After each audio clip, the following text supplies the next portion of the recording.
So you can't stop all of the options. If you're really just saying, I don't want to play against the Kennen and the Aurelia, why are you... Or the Nico, you know?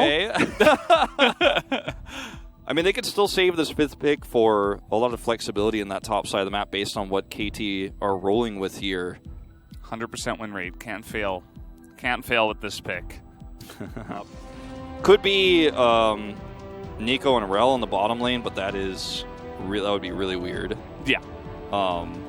So I like Tristana top into the Gnar doesn't make any sense, but we'll wait till swaps come through. But I'm more concerned about this Samira pick because yeah, it got a little bit buffed, and this is something KT have played around so much throughout the season, especially in round 1. Hybrid Samira, so reliant on it, and it ended up being very poorly executed so many times. And now you have Noah and then you still pick it. I mean, KT are really trying to force the issue here, as it will be the Nico top, Tristana, Rel bot lane, Orianna, of course, was going to be mid. And we'll see how it goes as we are going to hop onto the Rift here for game number 1. Match 80. Waltz on into the enemy jungle. Feels pretty good about that. So nice little steal on the Raptors. Klid is immediately going to go to his own Raptors. BDD has no idea that Gideon has wrapped around here. Stun comes down. There is the spear, and BDD is just dead. Looks like they were maybe trying to hand that over to Dove, but at the end of the day, perfect moment for Gen G to go for this. They identify it, and they will take it down. They're going to be able to get this, and it doesn't look like KT Rolster can actually get the Mountain Drake in return. Very slowly. You know, we saw the stat before the game started. They have the slowest game time of anybody in round 2. As speaking of which, though, very proactive play up on the top side, so I kind of caster blessed that one. That's actually a really valuable kill. They're going to be able to get so many plays with Olaf nowhere near the top side. Well, one of the problems, though, with this is that sure, you're able to get that pick, and it was really well executed, but it was also very high risk. If that fails, you look really silly here. Even though it succeeded, they had so much vision control over the Drake, and the one concern for Gen G was, if we try to push this Drake down right now, will they don't have a tanky boy up on the top side, but that's okay. Still going to have a lot of guys that are building resistances in this lineup, and now with the Rift Heralds, you know, with the Olaf down the bottom side, and even spotting Gideon on the top side, this is a very simple push onto that bottom turret, and getting ruler fed on Tristana is more than anything else. And that's why Gen G are like, they start this first, force KT to rotate, and then KT don't follow, and that's the problem. So Gen G are very happy with this. If they started this fight first and got forced off of here, and then had to give this one to KT and had to get the Rift Herald, it wouldn't be as good, but they actually handled this so extremely well, because or will Syndra even be able to get in a position to hit a Scar of the Week? Oh boy, Ruler, he goes into the Ruler spot, there's he gets popped. And that's another spear that's going to land, and that allows Noah to just hop on in and clean up the damage. KT are like, man, this is huge. I mean, they have this Rift Herald as well, so before it didn't have as much value, but now with 2 members down. Not to mention everyone's grouped. Yeah. I mean, this is the kind of play you need. This is the kind of aggressive. It was a really nice time by here, but I don't think it's going to be enough to take this Drake. I think Gen G are just simply going to have to let this one go and try to find value elsewhere on the map. But it was a nice delay. Yeah. But they're going to get it here, I think. Yeah, they know now. And there is that one ward that they didn't clear out. So Life, actually, or rather Rascal, of course, is able to come on in here. And I think they're still a little bit late. You know, the Shockwave comes in, but that's not going to outsmite the Nidalee, who's level 14 at this point in time. What a great play from KT Rolster, and now spikes, and you don't really necessarily want to fight. Speaking of which, Meganar, as Ruler is going to have to flash away, is able to push them out, but the rest of his team is just left out to dry. KT sweep them up in the river and make it look really easy. In goes the Nidalee, kills the Tristana, and that's a triple kill now for Noah, as only BDD survives, and KT are beginning to just stomp them here in this game. So quickly. Oh boy. Oh no. Oh god. Not like this. Somebody's got a face check, and it was Life and Klid. That might be game value. That is game. There's nothing that BDD can do. I mean, he's got to try to TP and stop the wave, but they see it coming, so it's going to look pretty hilarious, but that's what you got to do in this kind of situation. BDD will go down. That's the ace, and KT will take a game in about 33 minutes over Gen G. Not a sentence. In particular, you start to get the damage stacked up. Nidalee gets an early Night Harvester, and things go crazy. 0 kills. 0 kills for Gen G. That is not acceptable. KT stomped them here in game number 1. Hilarious, I think, to look at. I mean, yeah. So much damage here in the mid lane as well for Dove, but I mean, it was a really big group effort from KT Rolster to set up all of these fights. Yeah. I truly believed it when I said, I feel like when I paused the game, you know, metaphorically, and said I think Gen G still win this. Like, if you asked me, I still believe they could have done it, but then they messed up 2 more times. And then other teams that are just like, no, we just don't want to play it or ban it or respect it at all. Ooh, there's the Lucian pick. Going to be really strong with the Nidalee. You have lane priority into whatever, and this is essentially a ban on Seraphine. Yeah. And a lot of things, you know, like the Orianna that's available. That BDD did just play. So yeah. And Orianna still fits you for team fighting, and Blind Ornn here is very safe into anything, and it really suits the composition for really safe front-to-back team fighting. Don't do it. Doran, please. Yeah, if you wanted to get aggressive onto the Ornn, maybe you could consider it, but not going to be the case here. Obviously, having that pull on the Darius would be nice against the Ornn. If KT Rolster get control of mid, get that prio, get some picks, get Gideon a little bit ahead, I mean, there's a way where you have a very similar game, Drake control, and start taking over. Try to do that for sure. Worked for them rather in game number 1, so... Okay, flash on in, level 2 as they get the stun onto Ruler as another jump forward. And through the exhaust, they're trying to get this kill, but they will not. That's going to be first blood over to Ruler. And now Zeus with no flash in a bit of a wonky spot here. Double kill now to Ruler. And what are you now doing? A hook and a triple kill to Ruler. All right, we're going to game 3. See you in game 3. Wow. Matchup kind of thing. Yeah. We're in the 2v2, yes, it is an incredibly strong all-in, but... That's why you take exhaust, though, in this case. Doran's going to have to... Yeah, he's getting clapped a little bit here. He is going to have to flash away, and he does have enough regen. He's going to get this one. And look at where the group up is on the top side of the map. Actually, BD has taken a rare opportunity to try to fast-track that so they can slow this down. He actually gets the scuttle. Oh, man. Now, we do have Doran here with Cask available. Nice dodge by BDD. He had flash himself, but he's just confident enough. Gideon's back. He's going to miss the spear again. Actually commits to the challenging smite, but BDD is totally fine. Dodges that spear as well. Rift Herald goes to Ruler, as I mentioned. Yep, they have the damage on this turret. Gotta go for this one. At least they're able to trade for this. All right, Gideon. I mean, I like that he's trying to make plays happen. As okay, we're gonna get a little back massage and actually nearly kills BDD, but he felt confident enough that he didn't even have to flash away. It felt like it's really Gen G who can actually catch people. All right, yeah, they knew this was coming. He's been waiting up there in that little alcove forever. Those picks is just too good. I mean, there are so many 80 carries that you can't play unless Thresh is in play. And so that's why you ban Thresh instead of all the other 80 carries. But he's also great at saving literally anyone.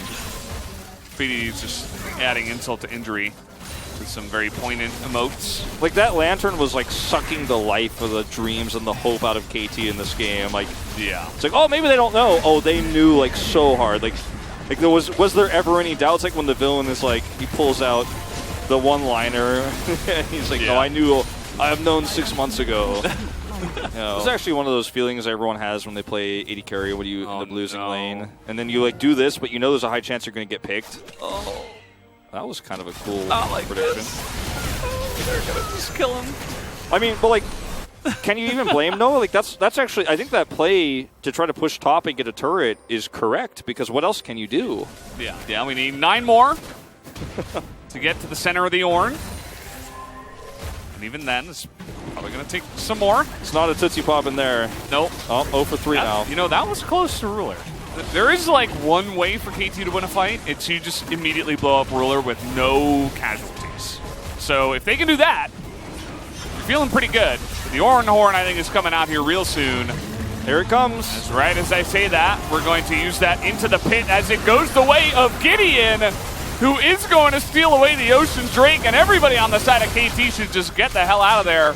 They got away with murder, and you just run away as fast as you can. I mean, it was crazy that they decided to fight after that. After they got that, like everybody should be running so fast. Like everybody should have already just left Gideon before he even pressed the smite button. Just like, well, I hope you get this, man. Good luck. Oh no! Boy. Well, you know, normally I would say someone has to face check here, but it's 5v4, and Doran wasn't even there to face check. He would have been the guy that you would want to do it, and yeah, it was just a little mistake. Nice play from Gen G. Life is trying to actually, okay. He does get the red buff. Does there you Ruler. go. That's going to be this Baron going down very easily over to the side of Gen G. Won this game as long as the group is 5, so why would you do that? So Doran has to like tank some damage to hope they can get this Baron buff away. Zoning Ornn ultimate, quite literally. Doran looking for the play, doesn't quite find it, but the front line here, Gen G is taking a bit of damage. See how big their wallets are right now. They're trying to get this inhibitor and back away, but that's actually some good damage from Dove. Zeus is going to immediately die, and Ruler is just insanely fed. 1v5, basically. Yeah. He got pushed away, or at least he walked away. Oh, Noah took a ton of damage there. Ruler says, get me out of this game. I mean, let's play game 3. We were talking about surrender buttons. I mean, it's unofficial, but when your Nexus turrets are under fire and you're waiting in the fountain as a pro team, I mean, that's as close as it gets. Yeah. KT in trouble here. They're looking for some more kills.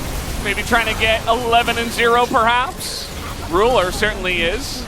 It's probably screaming Penta. It's not even possible at this point, as the Nexus is going to go down, and we will go to a game number 3. The reason why this game ended up being an almost 30-minute game was because Gen G played not to lose, right? And that's why KT just sat back and defended, and it became an extremely slow, long game. And we all knew the result, but KT were hoping for something, some miracle. I mean, as all KT Rolster fans are, it's not over yet. And after that first game, I mean, there's still a chance KT could bring this back, but it's a long shot in that game after the deficit they had. The safer scaling is 100% going to go to BDD here. And they are going to pick the Scion, it looks like. Yep. This means that Gen G get the final safe counter pick here. Yeah, and the thing about this is, you know, Olaf, he can clear really fast. He can get up to the top side of the map pretty fast. He's not the most amazing diver, but he can do it pretty well. So you could try to go for something that has good gank assist, but instead they will go for the Ornn and just match tanks up in the top side. Not get too frisky with that matchup. You know, they do have the Azir this time for BDD alongside of Kai'Sa on the Ruler, or Ruler on the Kai'Sa. Kind of interchangeable at this point. Kai'Sa has been picked, I think, 139 times down the bottom side. It helps because Clid actually started this kind of vertical jungling that was going on. He was able to get in on the red and take the Krug. So we have a big trade down on the bottom side. Life is getting really low, and that's going to be the first blood going to Noah. Throws up the KT sign. Clid's here now, but I think he's a little bit too late. Okay, that flash was pretty interesting. Did not have to flash there. Now he's not in the right position, but no flash on Clid as well. Dove's here. And now we're seeing kind of like game 2, except this time in favor of KT. That's 2 kills now. Blind pick, both teams playing the same champions? I don't know. Noah certainly forehead maneuver there. We do have the Olaf running away. He's not going to be able to no blast do anything here. Yeah, you just have to run away. He does ghost again. Noah's actually going to try to further his lead by taking the red. You got to be careful about this one. Unfortunately, Azir is here. I don't know if he could fight this. No chances taken. Gideon he had that within 27 health of just hitting the eye and killing it. Decide to fight this. It's going to be a very difficult fight to take, especially with the vision that's now being removed, so I don't think they can. If they refuse to fight it, they can just group up and drop the Herald bottom. I feel like they could have done it a little bit earlier when that reset was happening for Ruler in Life, but either way, the value is going to be the same. And now that they're grouped, they can just leave Noah here to get the rest of the plates done, as many as he can. I don't even think they necessarily need to stay here. Feel that ward and get out. That's what they're going to do. The timing of this is really good because the Kai'Sa's not here. Yeah, exactly. The killer instinct is there, and, you know, they see the Rel, so. Circumstances, it's pretty impressive. Aggressive trade here. Yeah, he's actually going for the Ornn Horn. And he does take the flash away from Doran, you know? Yeah. They're going to fight over this vision, too, as they rightly should. All right, here we go. Zeus is going to get knocked up, pass the ultimate and flash away, as Rel is actually going to be the one that dies, as Noah throws up the KT emote again. I mean, this was a really fantastic fight for KT Rolster. That was lucky. Or not, unfortunate, whatever words you want to use there. It was very, well, a very close call, as KT are going to start this Baron. They have a lot of damage output at the stage, and they got to sleep on the front line. You might be able to make this work. It's a 4-on-4 for now, while Alistair isn't here. If you're going to force a fight, you got to do it now, but the Scion turn is fantastic, and here's Alistair, able to get on top of that Ornn. And do they have the damage? Ornn gets away, but Olaf goes down. And now Noah's just taking names, jumping into the back of the team fight. Can he kill Ruler, though? He can. As they will trade kills, but that is definitely a big team fight win. Really? Yeah, here comes Scion. Ruler does have his flash, as we're just fighting in the enemy jungle. Is that a good idea, though? Zeus is taking so much damage. Look at the damage coming through from Noah again, though. Yeah, Doran now going to have to turn tail, as he does not have his flash anymore. That's the double knockup from the Ornn. And both of these tanks are going to be taken down, and now it's Gen G who are in control of this map. Yeah, and they're going to get the Baron. I mean, last time it was a very thin margin that KT won the fight on. They weren't able to Baron from here. And, I mean, KT can push down the mid turret. That's a really huge boon for controlling this map and getting this competition. Oh, he steals this fight. Okay. A little bit too slow, but like the idea. They're unseen. A lot of extra vision advantage. If you have that, you can use Zoe so much easier for free. Now you have to fight your way to vision control through this mid prio. All right, here we go. Chipping away at the front line once again. Zeus forced to ult, but Rascal taking a lot of damage. Doran front to backing, but that is a massive engage that comes in from Life. Able to kill Noah immediately. And they're going to chop down 3 of them, if not 4. Dove is going to have to flash away. And that might just be Gen G looking to push and end this one. I mean, they might very well be able to. That was a really nice engage from Life to just turn the whole thing on its head. And you could see the damage output was there for KT Rolster, but the front line is just so tanky. I mean, you almost get Clid, you almost get Rascal, but you get neither of them. And now one last stand here for KT Rolster. They're going for it. Rascal is going to come back with the TP. There it is. You got to burst down these turrets, and Gideon can't really do much. But solo, Dove is trying his heart out here to do as much poke damage as possible, but Rascal is just in the front, and they knock him up, and there's nothing that he can do here. Ruler desperately trying to flash in, get a last couple of autos, and they will. Just barely throws the headset off. Headset drop. The only person who says nice is BDD. I think it was him, at least. I think so, too. Well, only one person said it, and kind of tells the story of the way that the game went, BDD. And Ruler. Ruler is a world champion, right? And he's a player who has he has really high standards for himself, gets upset when pentas are stolen from him. Yeah. And I think the headset toss there signifies his frustration with how he played as an individual in this series, because there was some small mistakes in the bottom lane that almost cost him this best of 3, which would have potentially and very likely cost them the ability to take that second place seed. So I think it's okay to be critical of yourself in moments.